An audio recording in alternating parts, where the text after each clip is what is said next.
We are live.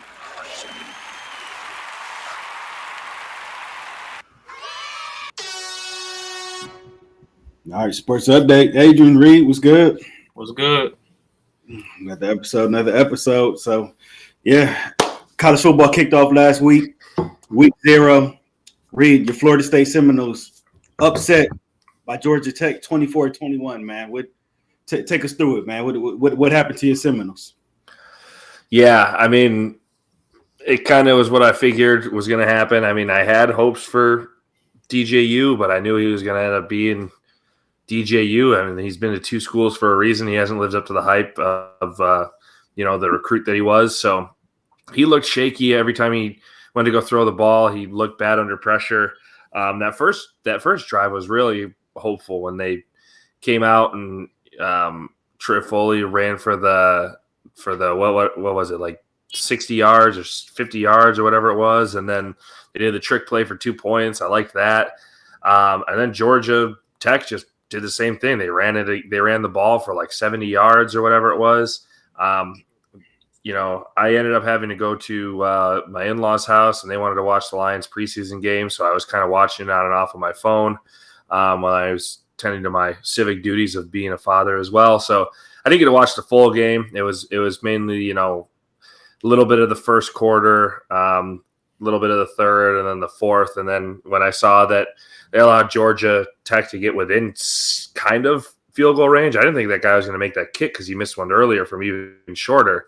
I was praying for OT. Yeah, they just didn't look good, man. The defense wasn't as what I thought it was going to be. The offense looked stale. Williams was running okay, but that offensive line didn't look great. And then, again, DJU, the cohesion that's supposed to be your team and quarterback, and he just looked horrible, really bad. And I've said from the beginning, I can hope that he lives up to the hype, but as of right now, I don't know. I don't think he's going to live up to the hype. And I thought they were going to win the ACC, and at this point, call me a little bit too soon, Debbie Downer, but I mean, the way they played against Georgia Tech, it just does not look like they are a team that is competing for the ACC at this point. And, that hopefully that comes back to bite me in the butt, that take, but they just didn't look good, man. Maybe it was jet lag. Maybe they were underprepared. There's only so many excuses you can make. It was just a bad outing. Yeah, aside as we all know, Reid is a huge Florida State fan. I mean, it sucks. I know we didn't want to pile it on. I know Jelinek said it made him mad, so hey, I had to leave him be for Saturday. But I got to watch the first quarter, but I ended up going back and fully watching the game because you guys know I went to the Lions and Steelers preseason game on Saturday. But a couple of thoughts from this game. I know everybody has been bashing DJU for this game. I mean, he was 19 for 27 for 193 yards, but the problem is, everything was short screen. They didn't really let him throw the football down the field until the fourth quarter, and by that time, he's losing rhythm. That the longest pass they had was 21 yards, I believe, by Ja'Kai Douglas.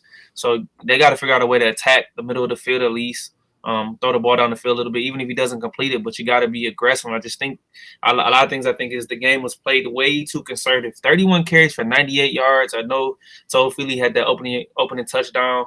But it just wasn't sticking for Florida State. Georgia Tech did a great job of ball control in that game. I believe after like the 6-minute mark in the third quarter, Florida State was only able to get the ball one more time. The leading tackler was Shaheem Brown, a corner with 13 tackles. Now, when your cornerback is leading your team in tackles, that's not a good sign. What I will say is what I'm really disappointed with Florida State is that defensive front. I thought they were going to be disruptive. I thought they were going to cause havoc, and they did not. Gave up 31 carries for 190 yards and 3 touchdowns. What I thought they would be able to do was force Haynes King to turn the ball over, but he did not turn the ball over. 2 rushing touchdowns. So I think we just got to be a little even keel. And the good thing, we're in this new year with the 12-team format, so the season is not lost yet, Reid. They got a big game coming up against Boston College at home, which I do think they throttle them. I think they get back into the rhythm and catch themselves. It's a huge wake-up call, but there's plenty of time left in the season. After one game, I don't get too high and I don't get too low. I think there's still a chance for them to win the ACC and have a successful season. Yeah, I will say, it is high hopes that, they come back and they get this week off. They don't play, I believe, until the 5th, maybe. They don't play this Saturday, obviously. They play Monday. Okay, Monday. Yeah, Monday. which is the fifth or something like that, isn't it? The third, second. Okay, but anyway, I mean, that schedule is a whole other thing that I could go on and on about this year. But anyway, going back home with Boston College. Boston College obviously is a tough team to play in the ACC as a kind of a rival team. They always play tough. They almost lost to them last season. They've lost to them before in a red bandana game. Again, I always talk about that. It's a big game. I hope that they come back and they kind of get their legs underneath them and they realize what they need to do. Like Adrian said, I think they're trying to do almost what Michigan did last season, to just try to rely on two running backs that are solid running backs that they have and try and, drive the ball and try and get first downs, grind out first downs, wear down the defense. But that, ultimately might not end up being your game. You kind of, you saw it at Oregon State, they really had to let DJU throw the ball. They didn't really run it as much, but I think it would be good for them to try and air it out a little bit more. Jaylen Brown's a speedster. You can get him downfield. Benson's big. You can get him, mixed into the slot game and even, a little bit of the mid-range post routes or what have you. But it's just, I don't know, man. It was discouraging to watch. And again, I in the back of my mind, I'm just hoping that it was an overseas game and they just were kind of unprepared for it and they come back and they pull something out. But yeah, it was that being so high of like, okay, we're starting the season, we're ranked 10, which isn't great, but I mean, it's good, but it's not what you would expect. You would hope they would have been 8, 7, 6, something like that, a little bit higher. But, coming out of the season, you go overseas to Georgia Tech, hoping it's going to be a blowout. And it wasn't, just defeating. I hate the overseas game because you get those planted fans. It's not the right aura, not the right atmosphere. So, it sucks. It's disappointing. It really is disappointing. But again, one game into the season, all hope's not lost, I guess. But it's just not what you want to see to start the season. And I know Reid doesn't want to hear it, but I mean, don't give him DJU yet. He doesn't. You can't expect him to be spectacular. But I think he's got some better football ahead of him. Like you said, let the offense. Let Mike Norvell has to let him play a little more and let him be open and stop playing so tight. It kind of looked like towards the end of his time at Clemson. So they got to figure it out. They got some, like you said, they got some explosive guys who can make plays. Get him the ball, find some simpler ways. He's an offensive guru, so he's got to make the adjustments if he's as great as a coach as we think he is. But it's a lot of time left in the season, man. So don't get too down on yourself. I will say, sorry, the last thing, I don't mean to keep talking about this topic because obviously we're not Florida based, but the one thing that I did notice that I didn't like at all, again, that offensive line looked really shaky. Teams can really build on this game and realize that, you could probably pressure DJU and get him to make some bad plays. That's what I saw a lot of him. I'm hoping he can correct it, and I'm hoping he can kind of, he was a highly touted recruit because of his mobility, and, he backed up Trevor Lawrence for a reason. And I think if he can learn to escape with his mobility, that would be, helpful to him. But when teams blitz, he just seems to kind of crack under pressure and either go down or just throw a ball, 20 yards over a guy's head. But again, Adrian said, pump the brakes a little bit. I hope it gets better. If it gets worse, I don't think I'm going to be back on this podcast because I'll be crying in a dark room somewhere in a corner. Well, hey, they got the big Labor Day primetime stage. They got a chance to redeem themselves against Boston College. So, yep. Which I think they will do. So. Yeah, they just got to be careful with Thomas Castellanos, Boston College's quarterback. He's a dual threat guy. He led the country in rushing touchdowns for any quarterback in the country. So he's a guy who can play. So they just got to keep tabs on him. But I think they find a way to go out there and make a statement Monday night. Absolutely. All right, so Adrian, Michigan, they got their season opener Saturday against Fresno State. That's a primetime game. What are you expecting to see from Michigan, and who are you expecting to start at quarterback? What do I expect? I expect them to go out there and win. They cover the spread. I believe it's 21.5. Not quite sure yet. I got to kind of see what I get from them. I see them winning by 17, 18 points. But I do believe Alex Orji gets to start at quarterback, and we'll see. I don't think we're going to see too much from Michigan because I don't think this is a Fresno State team that can beat them. I think they're a solid team in the Mountain West, and as a lot of people don't know, Fresno State's coach, Jeff Teffer, had to abruptly retire, so they have a new guy taking over. It was probably about a month ago, but I don't expect to see anything fancy. Michigan's going to do what they do, line the ball up and play smash mouth for this first game, so it's not going to be anything too crazy, but I do need to see Alex Orji throw the ball so I can have some confidence going into this Texas game. Yeah, I mean, I agree with what Adrian said. Fresno State's a good team to kind of figure out your quarterback situation for Michigan. Obviously, I think Orgy's going to start the game because he came in a few snaps last season to see how he was running, on some trick plays that they had. So you just got to see what his arm can do. And then I think they can probably get up enough in the first half to potentially not have to worry about, they'll rely a lot on that defense. That defense is still pretty strong. So I think they can rely a lot on the defense, and maybe they'll give Orgy the start for, treat it almost like a preseason game. Orgy the start for, the first half, and then maybe bring in what's the second guy's name? Drew something? Isn't that what it is? What's the other? Oh, Davis Warren. Yeah, David. That's what it is. I knew it was a D, but yeah, maybe give him the second half to see what he can do. If not, you don't want to do that, and Orgy looks good enough to play throughout the game, and I say let him play. If you want Davis to, maybe put him in the fourth quarter if you're up enough. I don't know, 21.5. I mean, it's a lot of points. It is Fresno State going through, a weird time in their program. So they potentially could cover that. But yeah, I still think I would give them, like Adrian said, probably 17 points, somewhere 17, 18, somewhere where I'd put them around, beating them by. I think Fresno State leaks out some garbage time touchdowns. Yeah, and I will say real quick before I let Raj go, Alex Orgy's only threw one career pass going into his third season at Michigan. So just keep that food for thought. So yeah, it seems like Orgy might be a Denard Robinson type thing. They're going to lean heavy on the run and playing defense this year. Orgy running, and obviously Donovan Edwards, we'll expect him to have a big year. Donovan Edwards probably going to get about 20, 25 touches this game. Oh yeah, more than that probably. Yeah. And if they get up big in this game, I think they'll pull them because they're trying to. They got Khalil Mullins. He's the power guy, and they also got a freshman who I think is primed to be a breakout candidate. Maybe if not this season, next season. Jordan Marshall, he won Gatorade Player of the Year in the state of Ohio. Real good guy coming in. They got Michael Cabana, freshman. They got Benjamin Hall, so they got some depth at running back. I think if you can get Donovan Edwards out of this game early, I would do it just to keep him fresh as you can because we're definitely going to need him against Texas for sure. Absolutely. Shout out Bashir in the building. Bashir says Orgy's going to play another position in the pros. It's a possibility. We'll see. We'll see what he does. I couldn't say he's wrong about that. He's an athletic freak, but it's just going to come down to can his mechanics good? Can he throw the football? And that's what we're going to find out. I think Orgy almost maybe not as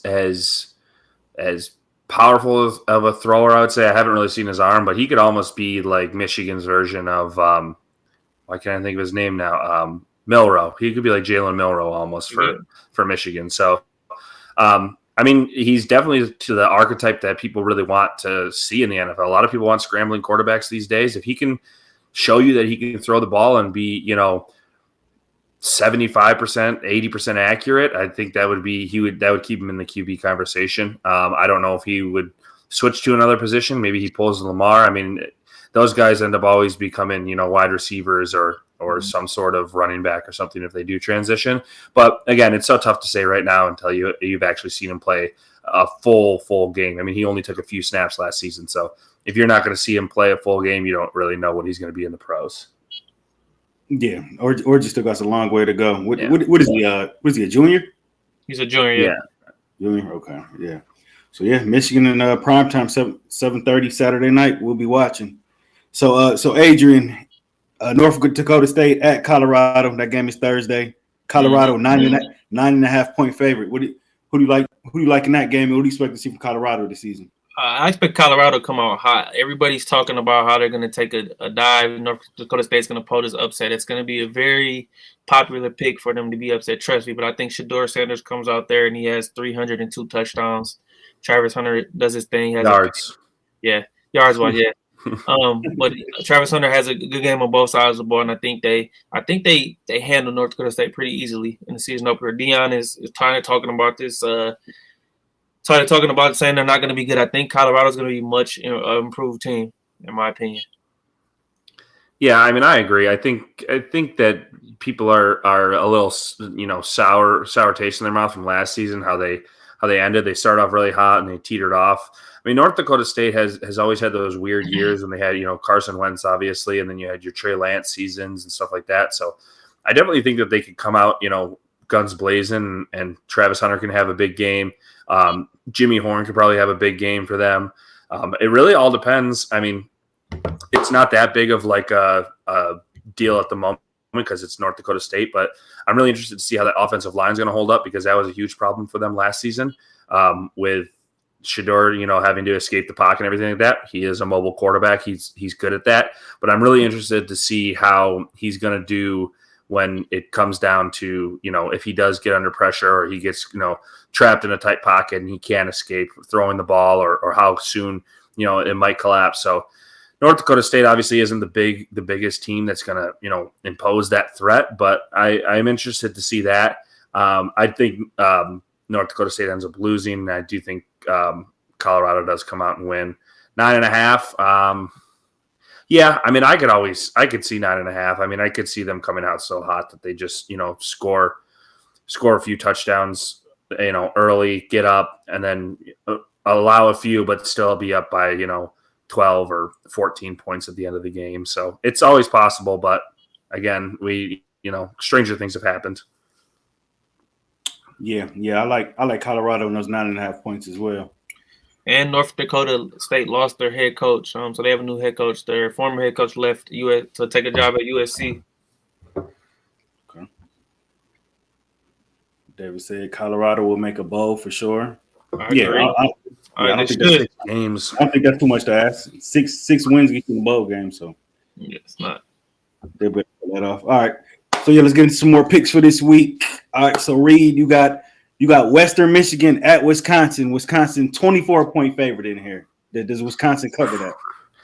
They got Van Dyke at quarterback, so I mean that's an upgrade. That's Bo Nix 2.0. I mean, I know, yeah, we obviously, you hear that name and you kind of shake your head, but he is an upgrade as to what they had with Grant Mertz before, who also left and went to Florida. But it's been an upgrade. I have kind of a small root for Wisconsin because I think they have one of the best helmets in football. My sister did go to Wisconsin, but 24 is, I mean, I guess it's Western, but I don't know. It's so strange to think about that. Western's always kind of sneaky good, being a MAC team, but 24 seems like a lot of points to give up for them, even against a Big Ten Wisconsin. So I don't know if I can give Wisconsin 24 points because that's a huge amount, but I do see Wisconsin definitely pulling it out comfortably, 14, 17 points, but I don't think I can give them 24 in my opinion.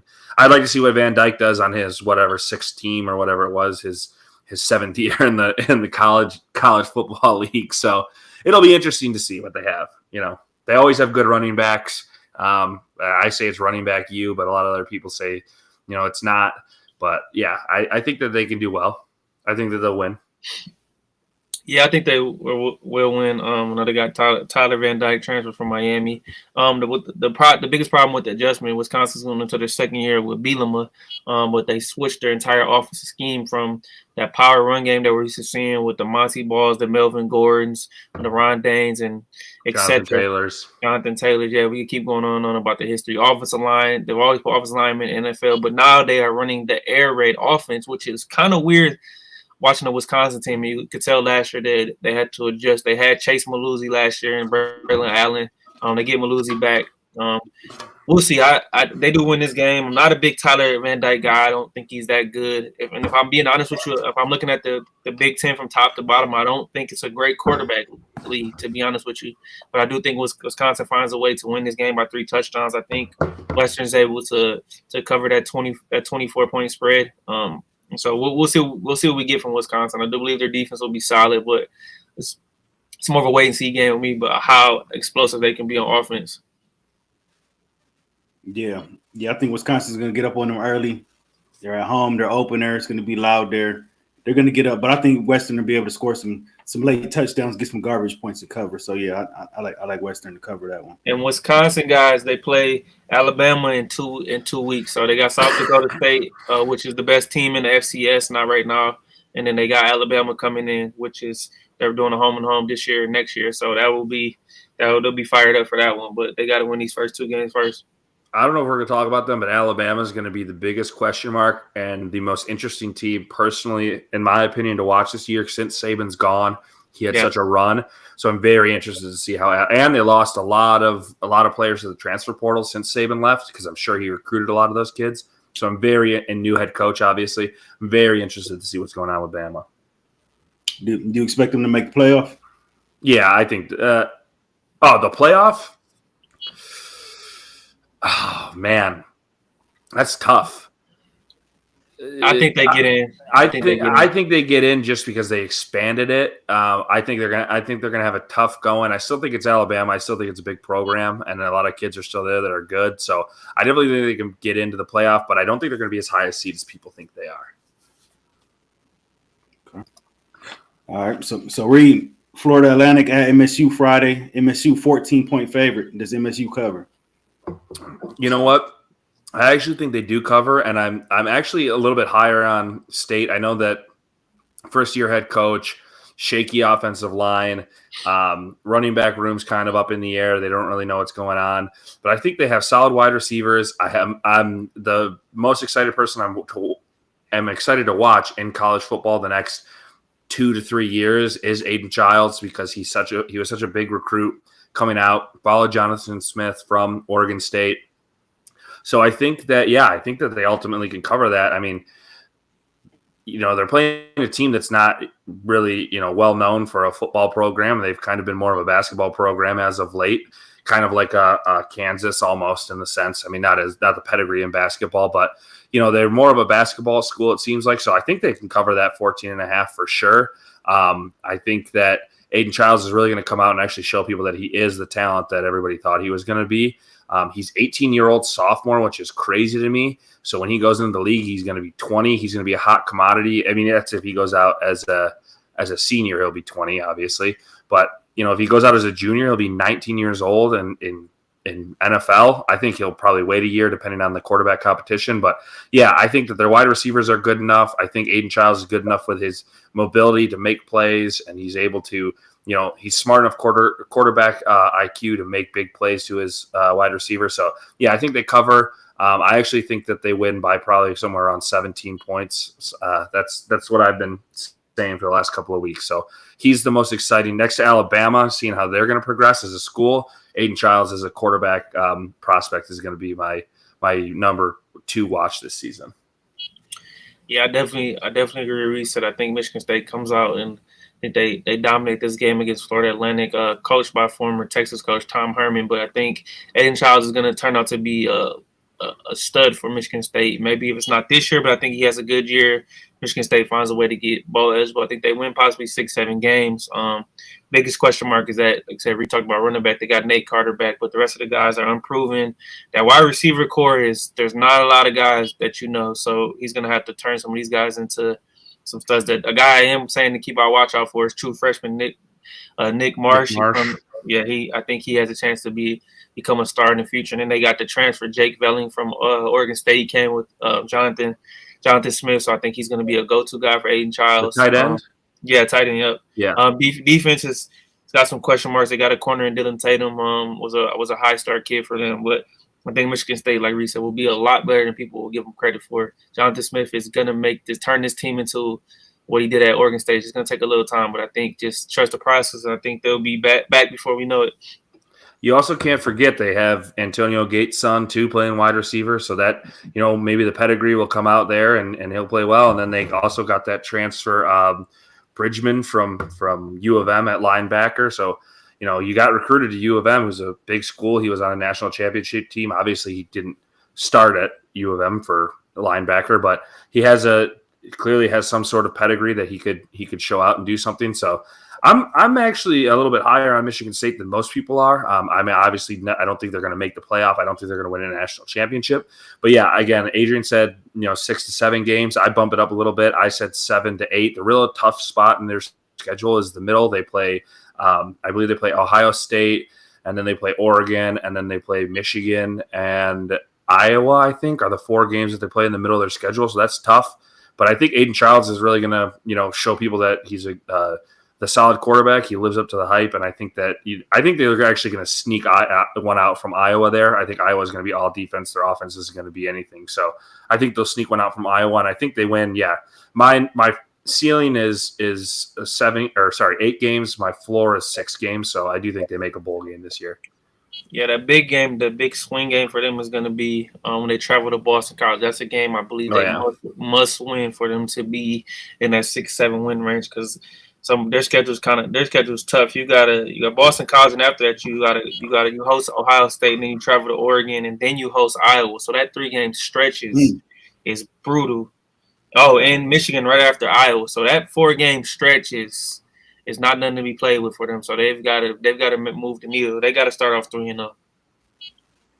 For sure. But I mean, once you get through that gauntlet, though, the back end they could probably scrape some wins up on the back end of their schedule for sure. I'm going to tell you this because we probably won't get to them, but a Big Ten team I really think is going to overachieve this year and be better than a lot of people are talking about is Indiana. They got a new coaching, Kirk Cignetti from James Madison. I was real high on them last year. They did well. He turned them around. He brought them from the FCS and turned them into a powerhouse in the Sun Belt. So I think he's going to make improvement. I think Indiana's is going to have a good year. Their schedule's not brutal by any means, so just be on the watch for them. Who wins more games, Indiana or Michigan State? I'm going to go Indiana. Oh, I'm going to say Michigan State. Indiana. Okay. We need to do like how they do in TNT when they write the notes down. They put it at the end of the season. Yeah. All right. Shout out Bashir says super excited. I'm probably more Chuck than Adrian is Shaq for the predictions. Guarantee. Yeah, we're all excited. Football's back. All right, so Reid, you got Penn State traveling to West Virginia. Penn State only an 8.5-point favorite in this one. Does Penn State cover? Okay, so let me start off by saying I'm not the biggest Penn State guy. I'm not the biggest James Franklin guy. I know you guys aren't the biggest James Franklin guy. He crumbles in big games. I mean, they are traveling there. Their defense is always good at Penn State. Drew Aller has a lot to prove this season to people, as opposed, considering last year he, couldn't complete a pass over 15 yards. But I think that Penn State has one of the easier schedules this year for the Big Ten. I think for that reason alone of them having an easier schedule, I think that they do make the playoff just because, I think that it's going to be them, Oregon, and OSU coming out of the Big Ten for a playoff. But I had them winning 10 games this season after looking at their schedule. They don't play I think they only play Ohio State. They don't play Michigan. They don't play Oregon, I'm pretty sure. So, yeah, I definitely think they can go there. I think 8, but you said 8.5, I think is a little low. I definitely think they'll go out and beat West Virginia. 8.5, that's it, yeah. Yeah, I definitely think they'll beat them by 10 to 14. I think a lot of people are, again, like we said, because of James Franklin and all the big games and everything like that. Maybe because it's an on-the-road game, that's automatically. I think that's exactly what it is. Yeah, that's automatically like a point and a half there. So, I mean, West Virginia, they're always kind of a sneaky, solid program, but I don't think as a Penn State, if you were a Penn State fan, you should be too scared of it. Your team always has solid recruits. You're always good. You always have a good tight end. Your defense is always solid. So, yeah, I definitely think they could win by 10 to, on the high end, 14. I wouldn't necessarily take 14 points, but I would say they could win by 10 points for sure. So I'd give Penn State the win. I think Penn State wins, but the thing is, I think this game is a close one. So if I'm a Penn State fan, I'm kind of worried about this game a little bit. They do have a chance to lose. I think this is a much better improved West Virginia team. Neil Brown, West Virginia's head coach, was on the hot seat last year, and he finds a way to win 8-9 games. A couple big wins last year. They're only team in the country that have 3 guys coming back that had 800 yards or more. Garrett Green, the quarterback, C.J. Donaldson, the running back, and Jaheim White, the other running back. He's a smaller guy. Donaldson is more of the power guy. It's going to be in Morgantown. As we all know, that place gets real rowdy. It's a big noon kickoff game. I think they'll be ready to go. I think West Virginia loses, but they cover that 8.5. It's gonna be a tight ball game. They're gonna make Drew Aller make some passes to win this game in a close game, but I have to see it to believe it. And as we all know, James Franklin, I believe, is under as much pressure as any coaches in the country right now. You don't got to play Michigan this year. Schedule's not as rough. You get Ohio State at home, so no excuses no more for James Franklin. All right, I'm going to go over Penn State's schedule. Oh, sorry, go ahead, Raj, and then I'll go over Penn State's schedule. Oh, yeah. Go ahead. Go over the schedule. All right, so they start with West Virginia, obviously, at West Virginia. Win. Then they play Bowling Green comes to Penn State. Win. Kent State comes to Penn State. Win. Illinois at Penn State. Win. UCLA at Penn State. Win. Then they travel out west to USC. Loss. I'll give them a loss. Then they travel to Wisconsin. Win. October 26th. And then Ohio State comes to Penn State, which Loss. that has to be a night game. If that's not a night game, then whoever plans these games are absolute maniacs. And then Washington comes to Penn State. Win. That's the whiteout game, I believe. That's going to be the whiteout game for them. The whiteout game should be Ohio State, Penn State, and it should be a night game automatically. Like anytime you play a big opponent, that's what it should be. I agree. Penn State travels to Purdue. That's a win. Then they travel to Minnesota. That's a win. And then Maryland comes to Penn State. That's a win. So they should be 10-2. That's exactly what I had as my prediction, 10-2.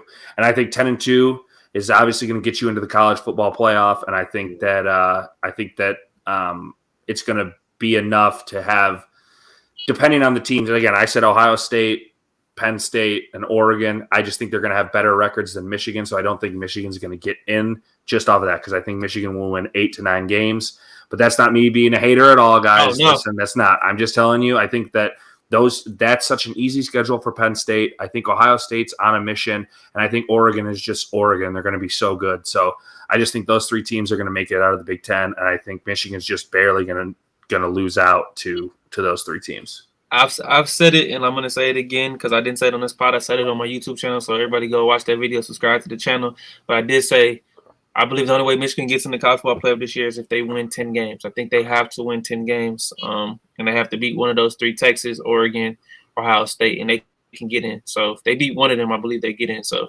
we'll see what happens. For sure. And, I like Penn State to cover that 8.5 for sure. All right, so my next one here, Adrian, you got number 7, Notre Dame at Texas A&M. Texas A&M a 3-point favorite in this one. So how do you see this one going? As you guys all know, that 3.5 point favorite is basically almost a pick 'em because the home team automatically usually gets the 3 anyways. But with that being said, I am taking Texas A&M and Mike Elko to win his first game as Texas A&M head coach. Connor Wegman, I believe, is a star. He was on his way last year after he got hurt in that Miami game. They've got a nice stable of receiving weapons. Defense is going to be much improved. They got a transfer from Purdue and Nick Schuylerton, who I believe is going to finish with double-digit sacks. Texas A&M has some talent. I believe Mike Elko is the guy who can get the best out of them. As we all know, Jimbo just flamed out. Just recruiting guys and just did not adjust. I just don't get how he failed, but I believe it's a new era in Texas A&M. I believe they beat Notre Dame. It doesn't give the fact that I hate Notre Dame, but I'm Texas A&M guy. But I believe playing in front of the 12th man, week 1 at home, night game, prime time, ABC on ABC. So I believe it's gonna be a close game, but I believe Texas A&M closes that game on. They win 24-20. Yeah, man. So I was talking to my brother earlier because we were talking about games for me to go out to his house, and he puts up a projector to watch these games. You know, if it's a big enough game, we'll put up a projector and watch it. And I said, Notre Dame's playing A&M, and do we really care about it? No, we're not fans of either team, but it's going to be a good game. So we talked about that, and I said, man, I think Notre Dame can win that one. And then maybe that was like in the back of my mind. I was like, you like Marcus Freeman? The Notre Dame, uniform is a pretty iconic uniform. And then I thought about it, I was like, Adrian said, 12th man, you're going to A&M, you're playing at night. Like, this is very reminiscent of the Ohio State Notre Dame game, which granted Ohio State traveled to Notre Dame in that game. And so I just think, I don't know, it's such a toss-up for me. I want Marcus Freeman to succeed because I love Marcus Freeman. I think he's a great coach. I just don't think going into that hostile atmosphere like that, I don't think you can beat A&M, and I think A&M is going to win. You said 24-20, Adrian? Yeah. Yeah, I mean, I'm right there. I think that's like the perfect score to call. I think it's going to come down to some last-minute drive that's just not going to succeed. So I think A&M is going to end up winning that one just because the atmosphere is going to be so crazy, and Notre Dame just is going to have such an uphill battle to fight that whole game. So I have to take A&M. It seems too clear-cut to take the underdog in that one. And I'm not sold on Riley Leonard, man. I don't think he was that great at Duke. He was solid, but I'm just I'm not really sold. I think Notre Dame has a better QB option, C.J. Carr from Michigan, Kenny Minchie. So I just think he's okay. I don't think he's anything special. He has a dual threat running ability, but I don't think he scares me in any way.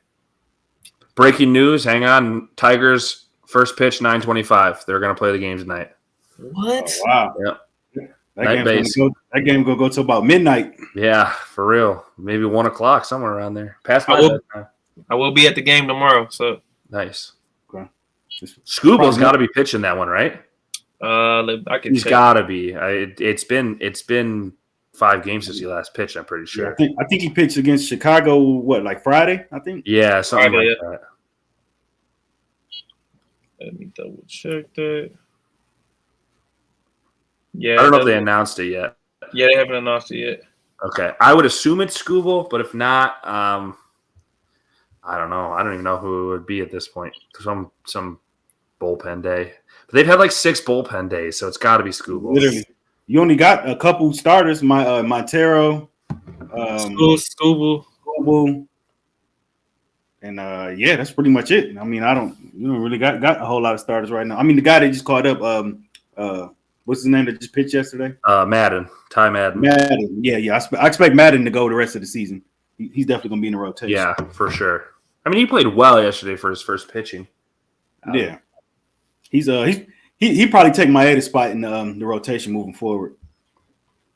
All right. So, on my Notre Dame and Texas and A&M pick, everything in this game just leads towards Texas A&M. They're at home. Prime time, just seems like they got the momentum, but just everything leans too much towards Texas A&M. So I'm going with Notre Dame. Notre Dame, if you're trying to get in the playoff this year, you got to set the tone starting this game right here. So I think this is a tone-setting game for Notre Dame. I think they go out there, pull out a tight one. So Adrian, how many losses can you realistically see Notre Dame having and still getting in the playoff?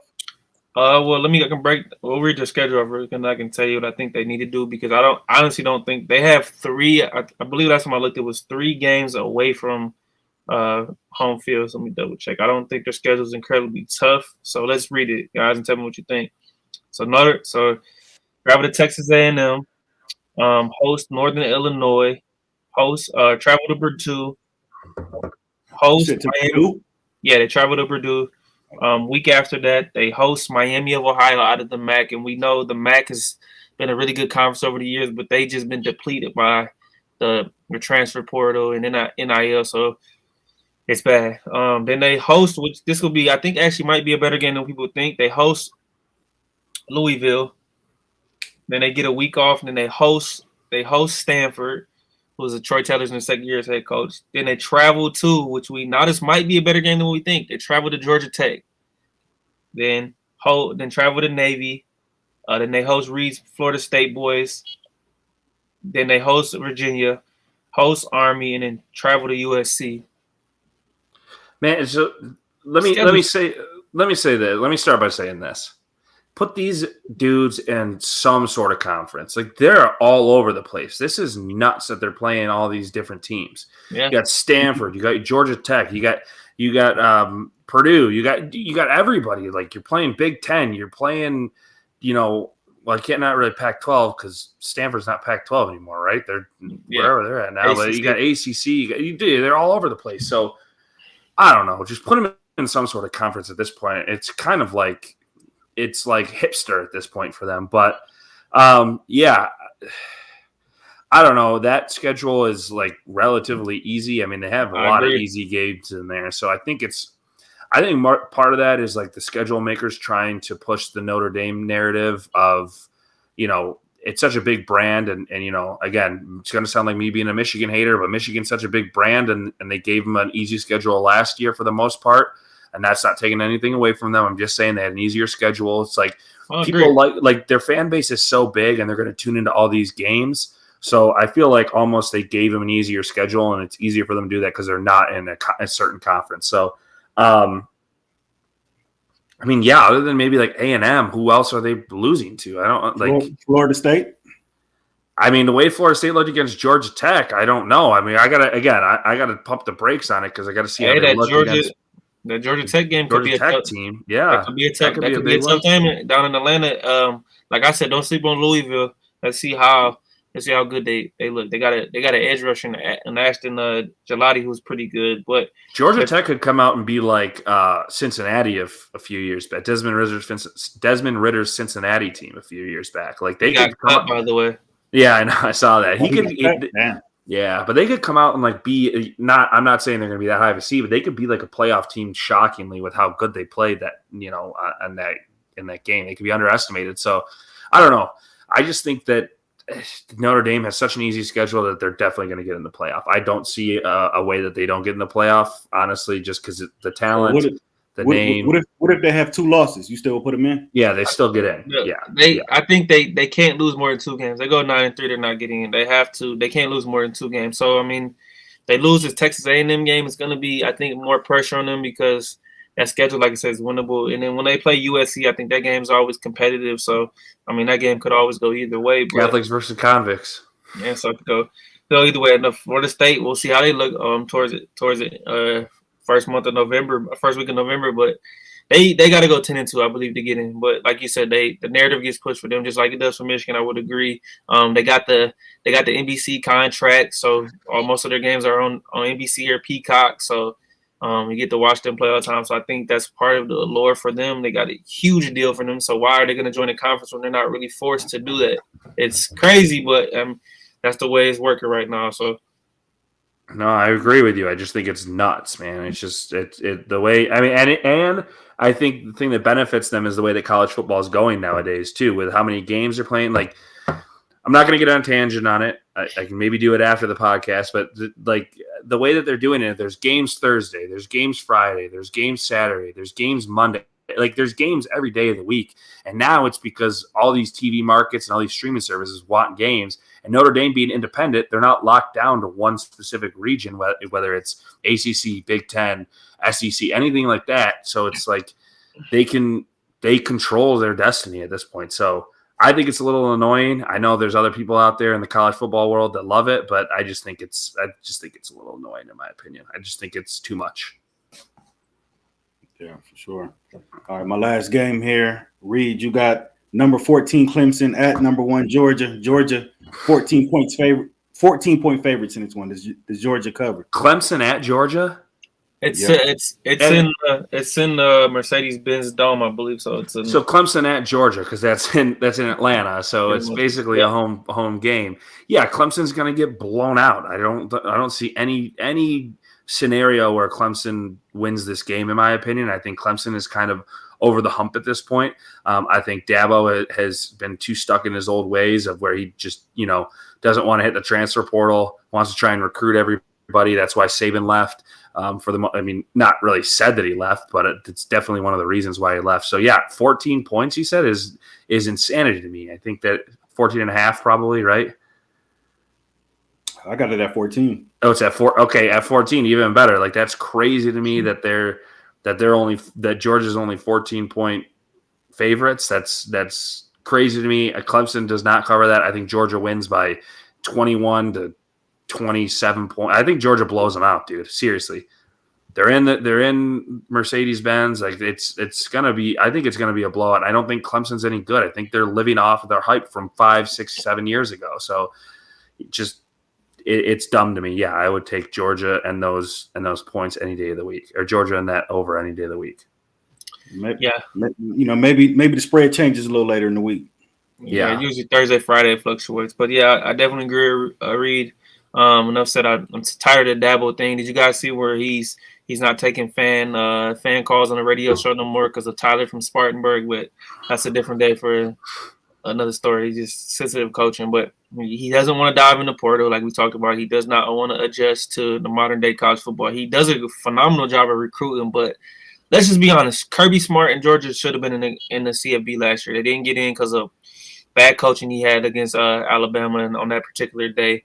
But he's one guy who gets his guys motivated, and Georgia is going to be on a mission this season to prove people wrong. And I believe Carson Beck is right now probably the front runner to win the Heisman Trophy. Right now he's going to have a phenomenal year. I think this game more reflects towards what it was like a couple years ago when Oregon played Georgia down there. and Georgia just straight bullied them. I think this was what happens to Clemson, and I just don't think on top of that, Cade Klubnik is that good. Just being honest, I think he's just mediocre. Just ever since Deshaun Watson and Trevor Lawrence, Clemson can't get it right at quarterback. DJU flamed out, and now Cade Klubnik was highly recruited. I think he's going to flame out as well. So I just don't see Clemson having a chance in this game. Yeah, agreed. I like Georgia and the points. All right, so last thing, college football. So, Adrian, who are some breakout college players to watch this season? You got Aiden Childs will be one for me from Michigan State right off the top of the head. A guy who people need to talk about is in the Big Ten. Kyle Mungai, the running back from Rutgers. I'm a huge fan of this guy. I think he's going to have a monster, and I say monster season. Another guy like is Dylan. I can't say his last name. It starts with a T. Dylan Thielemann. He's a sophomore. He plays safety for Purdue. Was a freshman All-American last season, and he's going to have a breakout year. Harrison Wallace, Penn State tight end. Penn State's got to get some guys who can help Drew Aller throw the ball around the field and make some plays, and I think he's going to be a guy. He's coming off injury. And my last one, I'll go with Theo Weiss, receiver from Missouri. Missouri has a stacked receiver room, as we all know, with Luther Burden. Brady Cook's throwing the ball around, but there's just a couple guys to name. Yeah, I agree with Adrian. I mean, when you say breakouts, are you talking about guys that are kind of under the radar, or are you talking about guys that you expect to do a lot? Because I mean, there's obviously, like you said, you mentioned the name, but you weren't saying him as a breakout. Luther Burden, you expect him to be a huge star at Missouri.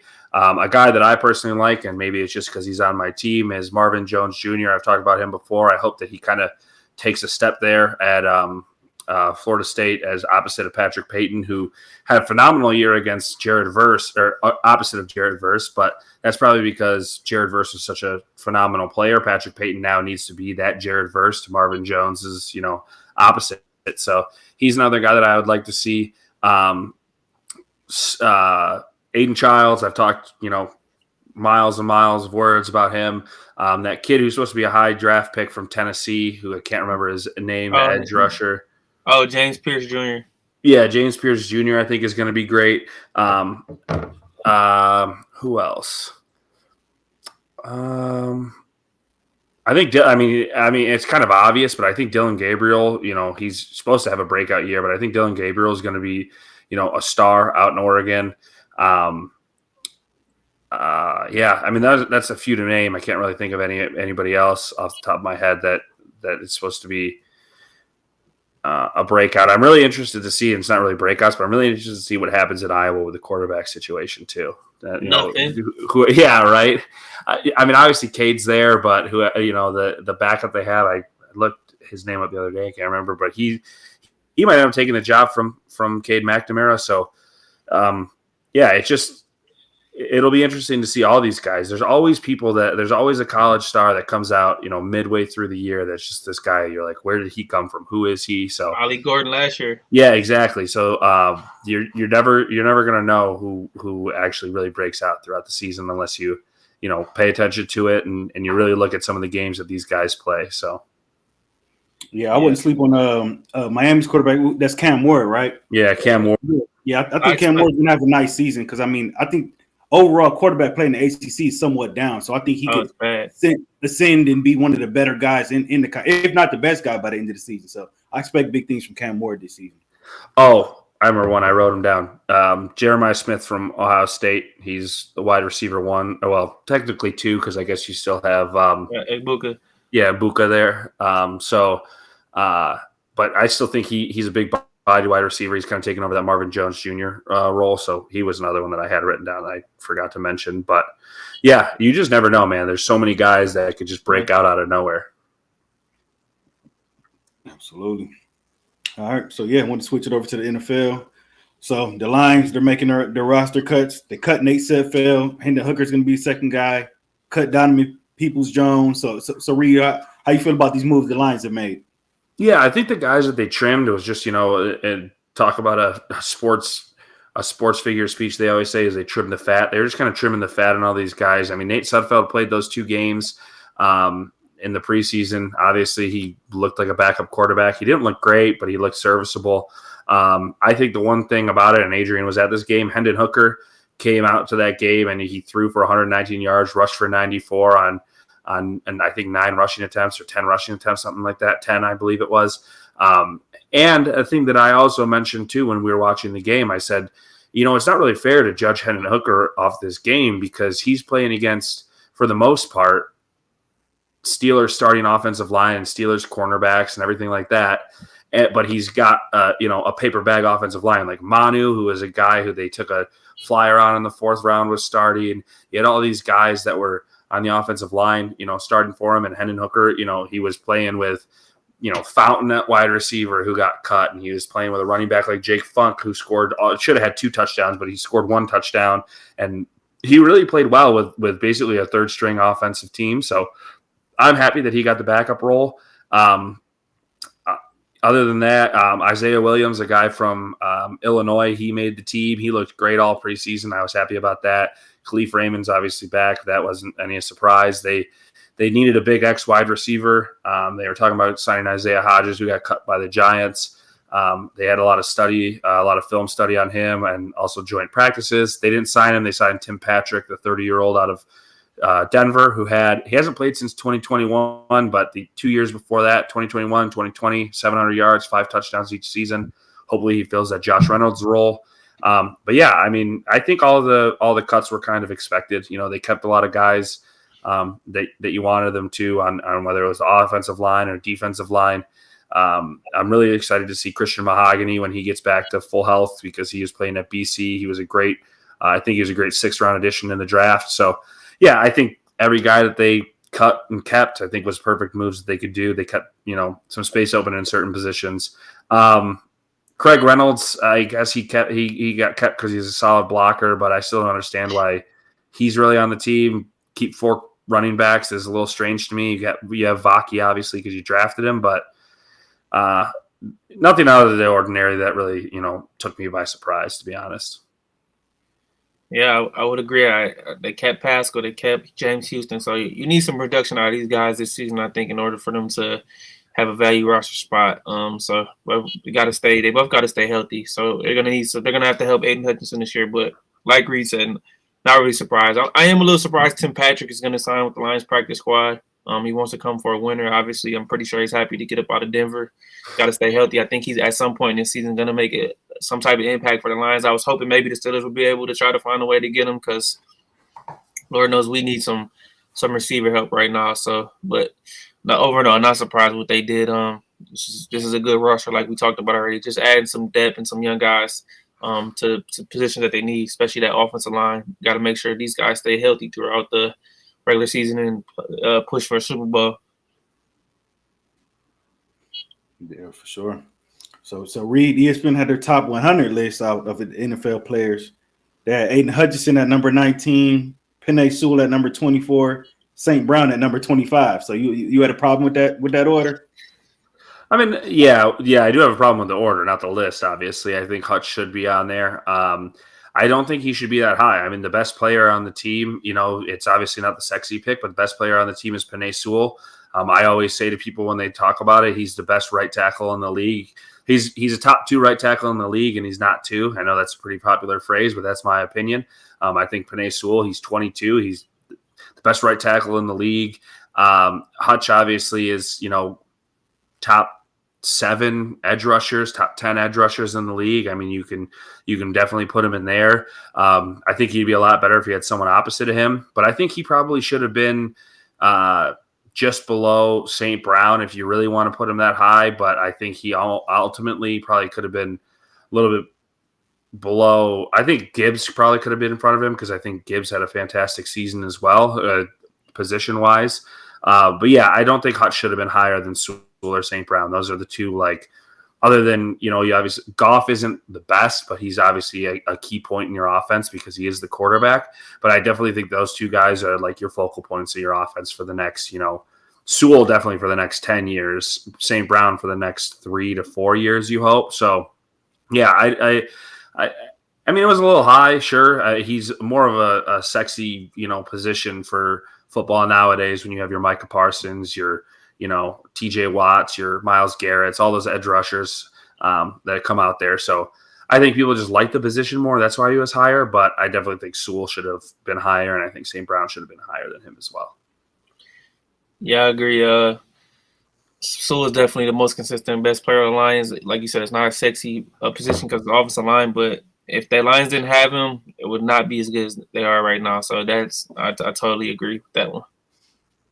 Yeah, I mean, Penei Sewell's the best player at his position. Hutch isn't even – I wouldn't even give him like top – I don't know. He's even top 5. I mean, He's not. Edge rushers, he's not. That's why I said 7 to 10.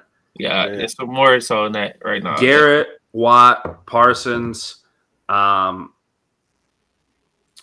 would say Hunter is probably better than him at this point because he went crazy last season. I could even say Jonathan Grenard, the pass rusher from the Minnesota. Yeah, he got traded. Yeah, and I was on Minnesota. I mean, Will Anderson had a great season. I don't know if he's better than Hutch. I mean, he has different moveset.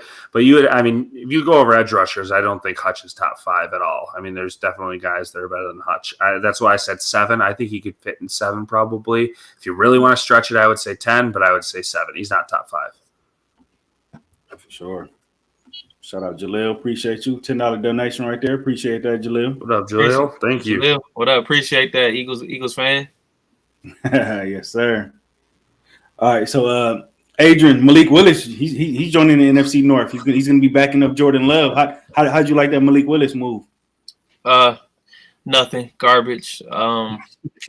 Doesn't do nothing. That quarterback class just Kenny Pickett, Malik Willis. I wanted Malik Willis over Kenny Pickett. I mean, they probably would have ended the same, but that just tells you how bad of a quarterback draft that was, man, and how hard it is to find an elite quarterback. Guys, just not it, man. We were saying that teams were trying to force drafting a quarterback that year, and it just wasn't a great quarterback draft. And sometimes that's how it is, but it doesn't really do anything. He can sit behind Jordan Love, learn, maybe become a solid backup, but it doesn't do anything for me. Kenny Pickett doesn't go to the Steelers if he didn't play at Pitt, but that's another story for another day. I agree. Kenny Pickett, Matt Corral, Malik Willis, Sam Howell, Brock Purdy. Who else is in that draft? There's another one. Skylar Thompson. There's like 2 other ones I can't think of. Yeah, I mean, I think they just did it to he's kind of similar to Jordan Love. Maybe they hope that he sits there and learns. I don't know how much he's going to actually learn. He's a shorter, he's kind of like Kyler Murray at that point where he's mobile. He's got a big arm, but he kind of panics in the pocket. So I think they just kind of did it because he is similar to Jordan Love kind of in his play style. So maybe you can learn from him and run the offense if he has to. But yeah, I think it's a big nothing. I'm not scared of it. Yeah. So Adrian, your Steelers, what was their final moves and how you feeling about your Steelers going into the season? They didn't do anything crazy. The only thing they did, what I'm concerned about, I talked about it a few minutes ago, was the receiver position right now. As we all know, George Pickens is our number 1. We drafted Roman Wilson right now, but he's hurt right now. They said it was an ankle sprain. He'll be back in a couple of weeks, but he's barely practiced. So I'm gonna guess he's battling a high ankle sprain, which we all know, guys. Those take quite a bit of time to come back from. So Crazy. That can be anywhere from a 2 to 4 week injury, a 4 to 6, 6 to 8, just depending on how bad it is. But he signed Quez Watkins in the offseason, but they just cut him. And then they cut Des Fitzpatrick, which I believe Des Fitzpatrick played well Saturday against the Lions. And he showed some flash, especially on special teams. So I was a little bit surprised they cut both of them. So that leaves us with Calvin Austin, Van Jefferson, Scotty Miller, GP, and Roman Wilson. And right now it's looking like Van Jefferson is going to be our number 2 receiver, and I don't think he's a number 2. I think at his best, Van Jefferson is a great number 3 receiver. So I think the Steelers got something up their sleeve. If I'm being honest, I think Omar Khan has something up his sleeve. They have to add it. I don't think the Brandon Ayuk thing's happening. I mean, 10 practices off the board. I would like to see them go after John Mechie, receiver for the Houston Texans. He's up for grabs. I think the Texans will be willing to trade him. Even him, maybe a Noah Brown, who's a bigger body, physical receiver, kind of like George Pickens. They got Xavier Hutchinson. They got a lot of guys at receiver. They'll be willing to give somebody up. But I think that's the biggest concern for me. And we cut Thomas Graham, who was a nickel corner for us. And then we kept Beanie Bishop. He's an undrafted rookie out of West Virginia. So I think he makes a team and starts at nickel corner while the Steelers have Cam Sutton, a former Lion, but a former Steeler before that. He's serving a 6-game suspension to start the season for getting in trouble last season. So I think he'll be back, but nothing terribly notable for them. That all moves I kind of expected. I'm surprised they cut Quez Watkins at receiver. I probably would have kept him. Yeah, he had a bad game against the Lions. He didn't really show anything spectacular. So I don't think they really they didn't like what they seen from him. They got some guys who are smaller, who's speedier. Even Scotty Miller's solid. He can be your number 4 guy. I wouldn't mind that. He was doing that when he was with the Tampa Bay Buccaneers. So like I said, they've got to get a physical receiver like George Pickens who can play on the outside, because Roman Wilson's a slot guy. Van Jefferson can play the outside, but he's not terribly fast. So I just think he's a possession guy. They need to get a guy who's going to complement George. So I hated that Cam Sutton got an interception in that preseason game. And I hated that it counted towards Hendon Hooker too, because it went right off the hands of, I don't even remember who it was, right into Cam Sutton's hands. And I hate that counts as an interception to the quarterback when it was a good pass. Yeah, but be on the lookout. I think in the next couple of days, I think the Steelers make some kind of move at receiver, especially before the end of this week, because they have to. They can't go into the season with this group. I think it's not good enough. Yeah, absolutely. Y'all seen Trey Lance throw 5 picks, and the Cowboys only lost. They only lost by 1 possession. He threw 5 picks. That was crazy. What a fall from grace, man! What a fall from grace. Yeah, they didn't cut him, did they? I don't believe. I can double check. I don't believe they did. Let's double check. Okay. And then my last thing I was going to end with, Reid. I want both you guys to give us some tips for fantasy. I know people got during the drafts coming up. Let's go ahead and get the people some fantasy tips, Reid. Well, fantasy tips, and I mean, it's a broad term. I mean, I guess it depends on what you mean. If you're doing just a regular standard, first of all, people never do just a standard scoring league. If you do a standard scoring league, don't play fantasy football. It's lame. It's not fun.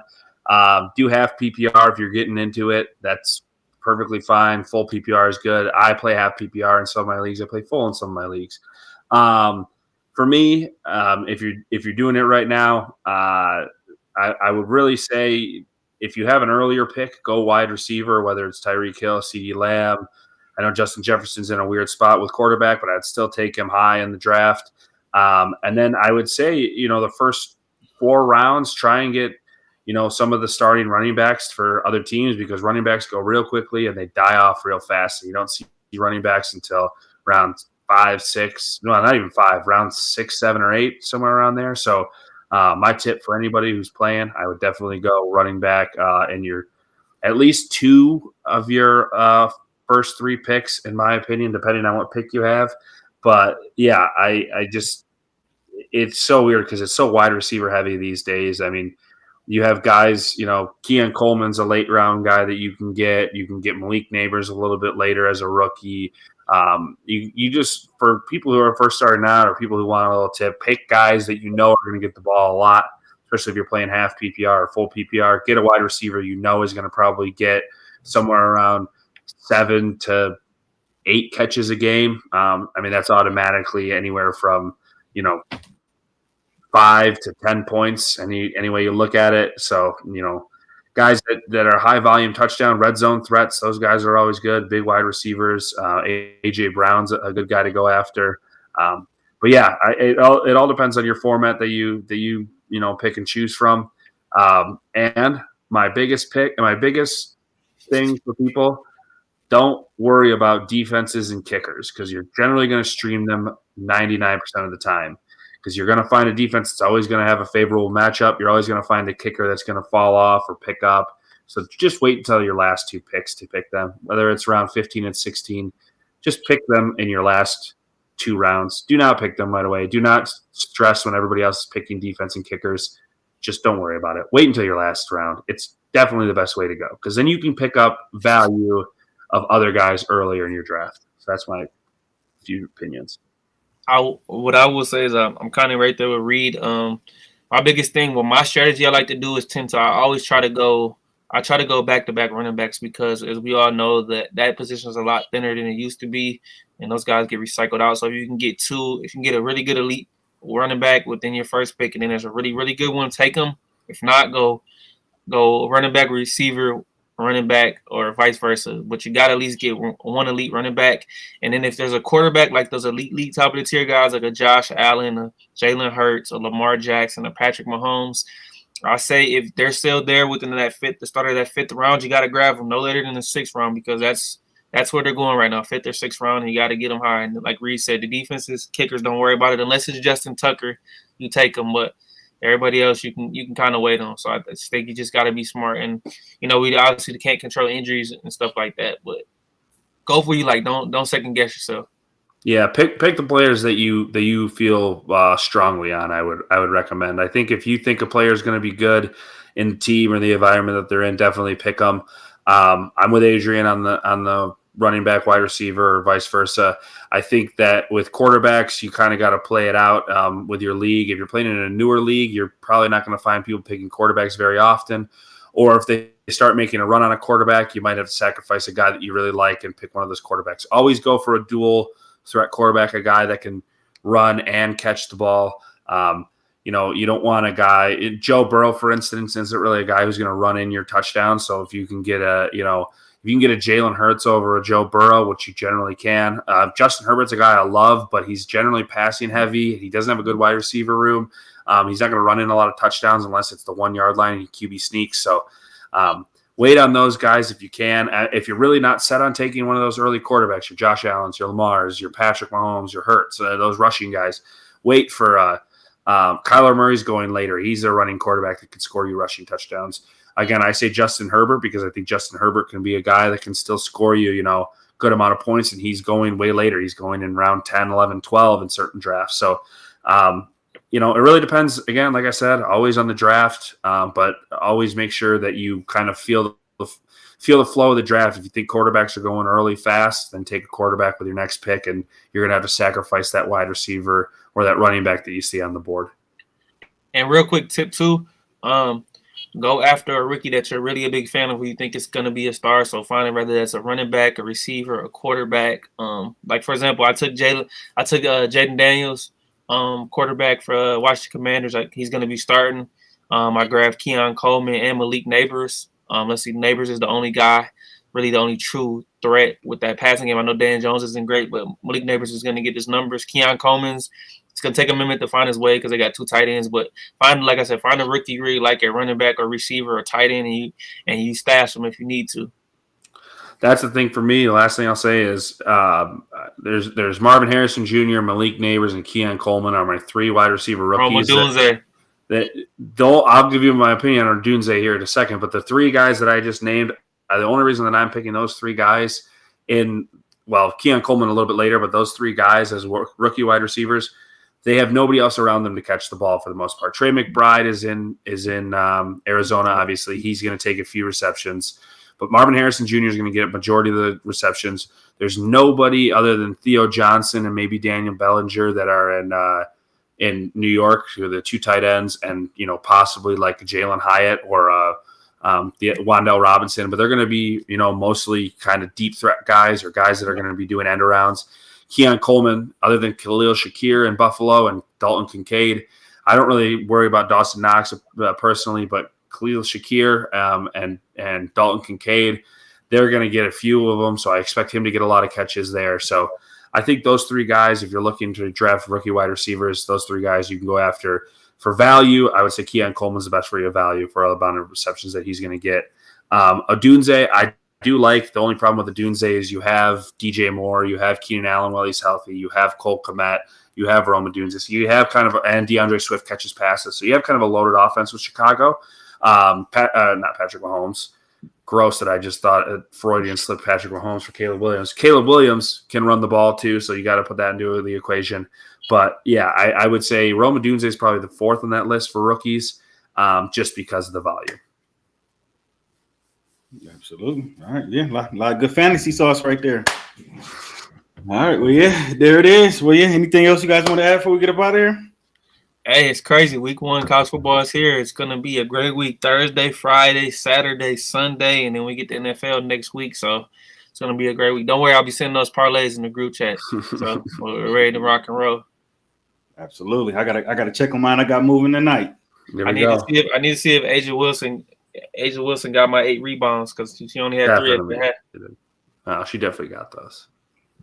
For sure. It's a close game at the end of the third right now. Let's see. Asia.